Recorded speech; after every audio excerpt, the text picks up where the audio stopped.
សូមក្រាបថ្វាយបង្គំប្រធេរានុធេរៈគ្រប់ព្រះអង្គសូមគោរពសម្ដេចទ្រង់ឯកឧត្តមលោកជំទាវអស់លោកស្រីបងប្អូនជនរួមជាតិទាំងក្នុងនិងក្រៅប្រទេសជាទីគោរពថ្ងៃនេះអ្នកនាំពាក្យរាជរដ្ឋាភិបាលសូមជូនព័ត៌មានសំខាន់មួយចំនួនជូនជនរួមជាតិជ្រាបដូចតទៅនេះទី1ក្នុងសារលិខិតនៃឱកាសប្រារព្ធទិវាសេរីភាពសារព័ត៌មានពិភពលោកប្រចាំឆ្នាំលើកទី33នៅថ្ងៃទី3ខែឧសភាឆ្នាំ2026សម្ដេចមហាបវរធិបតីហ៊ុនម៉ាណែតនាយករដ្ឋមន្ត្រីនៃប្រជាជាតិណាចក្រកម្ពុជា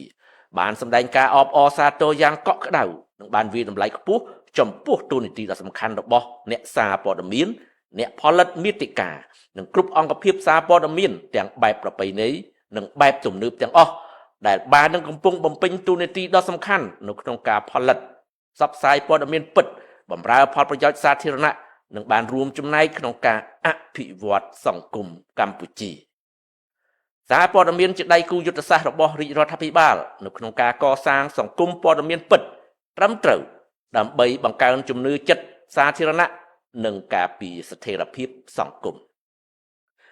សម្ដេចធិបតីនាយករដ្ឋមន្ត្រីបន្តថានៅក្នុងបរិបទនៃយុគសម័យ Digital និងបញ្ញាសិប្បនិម្មិតសេរីភាពសារព័ត៌មានមិនមែនត្រឹមតែជាសិទ្ធិមូលដ្ឋានប៉ុណ្ណោះទេប៉ុន្តែ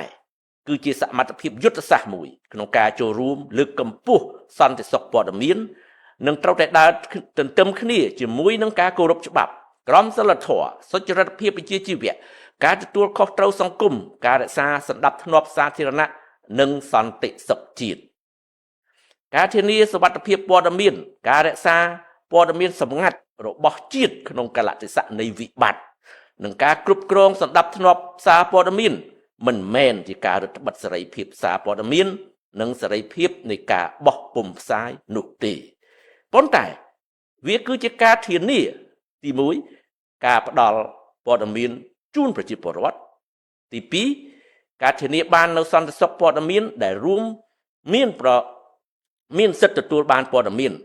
ប្រភពច្បាស់លាស់នៃព័ត៌មានគុណភាពព័ត៌មានហើយនិងសុវត្ថិភាពព័ត៌មានរបស់ប្រជាពលរដ្ឋនិងទី3ការធានាបាននូវការការពារសន្តិសុខជាតិសណ្ដាប់ធ្នាប់សង្គមនិងសណ្ដាប់ធ្នាប់សាធារណៈសម្រាប់ប្រជាជននិងជាតិទាំងមូលសម្ដេចប្រមុខរាជរដ្ឋាភិបាលបានបន្តថាលទ្ធផលនៃការស្ទង់មតិរបស់ក្រសួងព័ត៌មានឆ្នាំ2026បានបង្ហាញឲ្យឃើញថាស្ថានភាពសេរីភាពសារព័ត៌មាននៅកម្ពុជាមានភាពល្អប្រសើររីឯការពង្រឹងសណ្ដាប់ធ្នាប់សារព័ត៌មាននៅកម្ពុជាក៏មានលក្ខណៈល្អប្រសើរដែរការនេះសបញ្ជាក់ថាសេរីភាពសារព័ត៌មាននៅកម្ពុជាកំពុងរីកចម្រើនជាបន្តបន្ទាប់ទាំងសិទ្ធិនិងគុណភាពវិជ្ជាជីវៈហើយនេះក៏បញ្ជាក់ឲ្យឃើញថាកម្ពុជាកំពុងតែរក្សាតុល្យភាពរវាងសេរីភាពនិងសណ្ដាប់ធ្នាប់សារព័ត៌មានដែលជាគ្រឹះគន្លឹះសម្រាប់សង្គម Digital នេះជាកិច្ចការខិតខំប្រឹងប្រែងរួមរបស់ក្រសួងព័ត៌មានប្រព័ន្ធផ្សព្វផ្សាយអ្នកសារព័ត៌មាននិងភាគីពាក់ព័ន្ធទាំងអស់ក្នុងការលើកកម្ពស់គុណភាពព័ត៌មានការផ្សព្វផ្សាយដែលមានសុចរិតភាពនិងការទទួលខុសត្រូវក្នុងការផ្ដល់ព័ត៌មានដល់សាធារណជនខណៈពេលដែលប្រជាណាចក្រកម្ពុជានិងប្រទេសនានាលើពិភពលោកកំពុងតែប្រារព្ធទិវាសេរីភាពសារព័ត៌មានពិភពលោកលើកទី33ឆ្នាំ2026ក្រោមប្រធានបទការកសាងអនាគតមួយប្រកបដោយសន្តិភាពរាជរដ្ឋាភិបាលកម្ពុជាសូមវិតម្លៃខ្ពស់ចំពោះវិស័យសារព័ត៌មានដែលបានរួមចំណែកយ៉ាងសកម្មក្នុងការថែរក្សាសន្តិភាពការលើកកម្ពស់យុត្តិធម៌និងការកសាងសង្គមសន្តិភាពសារព័ត៌មានប្រកបដោយវិជ្ជាជីវៈនិងមានទំនួលខុសត្រូវគឺជាគ្រឹះដ៏រឹងមាំនៃសង្គមប្រជាធិបតេយ្យការនេះនាំដល់កិច្ចប្រតិបត្តិសេរីភាពសារព័ត៌មានដើម្បីបុព្វហេតុសន្តិភាពបូរណភាពទឹកដីការប្រើប្រាស់បញ្ញាសិប្បនិម្មិតប្រកបដោយការទទួលខុសត្រូវជាក់ស្ដែងនៅក្នុងអំឡុងពេលនៃសង្គ្រាមឈ្លានពានរបស់យោធាថៃមកលើដីកម្ពុជាអ្នកសារព័ត៌មាន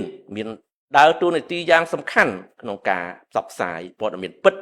ព័ត៌មានត្រឹមត្រូវមិនលំអៀងនិងមិនបង្កការយល់ច្រឡំឬបង្កើនភាពតានតឹងនៅក្នុងសង្គមដែលមានប្រភពផ្លូវការនិងច្បាស់លាស់ដើម្បីជួយបង្កើនការយល់ដឹងរបស់សាធារណជនអំពីស្ថានភាពពិតនៅតំបន់ព្រំដែនសម្ដេចធិបតីក៏សូមថ្លែងអំណរគុណចំពោះអ្នកសារព័ត៌មានជាតិនិងអន្តរជាតិអ្នកបង្កើតមាតិកា និងអ្នកអនុវត្តសកម្មភាពក្នុងវិស័យសារព័ត៌មាននិងសោតទស្សន៍រួមទាំងបងប្អូនប្រជាពលរដ្ឋទាំងអស់ដែលបានចូលរួមក្នុងការការពារការពិតជឿលើព័ត៌មានផ្លូវការនិងបានចូលរួមចំណែកយ៉ាងសកម្មក្នុងការផ្សព្វផ្សាយសកម្មភាពនៃការរំលោភបំពានរបស់យោធាថៃឲ្យប្រជាពលរដ្ឋខ្មែរនិងសហគមន៍អន្តរជាតិបានយល់ច្បាស់សម្ដេចធិបតីនាយករដ្ឋមន្ត្រីក៏បានផ្ដល់អនុសាសន៍ដល់អ្នកសារព័ត៌មានឲ្យបន្តតួនាទីជាអ្នកបន្សុទ្ធព័ត៌មាននិងទប់ស្កាត់រាល់ព័ត៌មានคล้ายៗឲ្យប្រើប្រាស់បញ្ញាសិប្បនិម្មិតក្នុងវិស័យព័ត៌មានប្រកបដោយក្រមសីលធម៌និងការទទួលខុសត្រូវក្នុងវិជ្ជាជីវៈនិងកុំផ្សព្វផ្សាយឬចែករំលែកព័ត៌មានណាដែលប៉ះពាល់ទៅដល់សេចក្តីថ្លៃថ្នូររបស់មនុស្សជាតិជាពិសេសស្ត្រីនិងកុមារនិងកុំយកស្លាកអ្នកសារព័ត៌មានទៅបិទបាំងសកម្មភាពល្មើសច្បាប់ឬ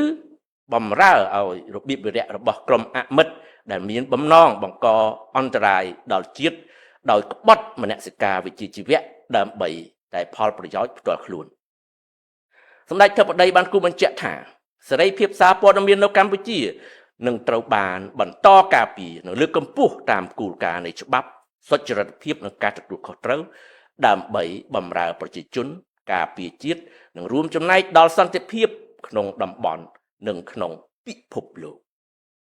ទី2ឆ្លើយតបទៅនឹងរបៀបវិរៈនៃការលុបចោលកិច្ចព្រមព្រៀងអនុសារណៈនៃការយោគយល់គ្នាឆ្នាំ2001ឬហៅថា MOU ឆ្នាំ2001របស់ប្រទេសថៃឯកឧត្តមឧបនាយករដ្ឋមន្ត្រីប្រាក់សុខុនរដ្ឋមន្ត្រីការបរទេសនិងសហប្រតិបត្តិការអន្តរជាតិបានគូសបញ្ជាក់ជំហររបស់កម្ពុជាថាកម្ពុជានៅតែតាំងចិត្តគោរពអនុវត្តទៅតាម MOU ឆ្នាំ2001ទាំងខ្លឹមសារទាំងស្មារតីប៉ុន្តែក្នុងករណីដែលគណៈរដ្ឋមន្ត្រីថៃអនុម័តនឹងការសម្រេចដកខ្លួនចេញពី MOU នេះគឺមានន័យស្មើទៅនឹងថៃបោះបង់ចោលនៅយន្តការឬក៏កិច្ចព្រមព្រៀងទ្វេភាគីដែលមានជាមួយគ្នាសម្រាប់ដោះស្រាយបញ្ហាវិវាទនៅតំបន់ទ្រូតស៊ីគ្នានៅខ្ពង់រាបបាតសមុទ្ររវាងប្រទេសទាំងពីរហើយដែលត្រូវបានប្រើប្រាស់អស់រយៈពេល25ឆ្នាំកន្លងមកហើយក្នុងករណីអស់យន្តការឬក្របខ័ណ្ឌទ្វេភាគីនេះកម្ពុជានឹងបន្តស្វះស្វែងរកនៅច្រកទាំងឡាយណាដែលជាច្រកដោះស្រាយដោយសន្តិវិធីនិងផ្អែកលើច្បាប់អាស្រ័យហេតុនេះសូមបងប្អូនជនរួមជាតិជ្រាបជាព័ត៌មានបាទសូមអរគុណនិងសូមគោរពលាតែប៉ុណ្ណេះ